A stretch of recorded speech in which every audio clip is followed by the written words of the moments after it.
Hi friends, ఈరోజు recipe వచ్చేసి veg Manchuria.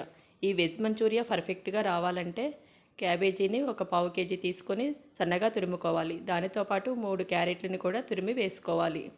రుచికి సరిపడా సాల్ట్ వేసుకొని తగినంత కారము, అల్లం వెల్లుల్లి పేస్టు, మిరియాల పౌడరు 1/2 స్పూను వేసుకోవాలి.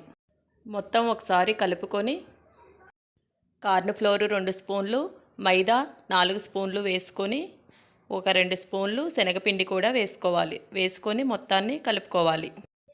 కలిపిన పిండిని ఇలా చిన్న చిన్న బాల్స్ లాగా చేసుకొని పక్కన ఉంచుకోవాలి. ఇప్పుడు ఆయిల్ వేడి చేసుకొని ఆయిల్ వేడయ్యాక ఒక్కొక్క బాల్ని వేసుకొని మీడియం ఫ్లేమ్లో ఉంచుకొని డీప్ ఫ్రై చేసుకోవాలి. గోల్డెన్ బ్రౌన్ కలర్ వచ్చే వరకు డీప్ ఫ్రై చేసుకోవాలి.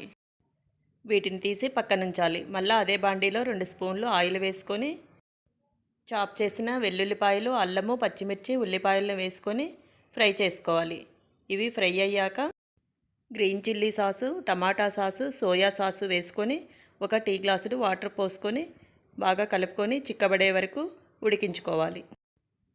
ఇప్పుడు ముందుగా చేసుకున్న బాల్స్ను వేసుకొని కలుపుకోవాలి. మొత్తం కలిపాక ఒక ప్లేట్లో ఉల్లిపాయ ముక్కలు, కొత్తిమీర, నిమ్మకాయతోని సర్వ్ చేసుకోవాలి.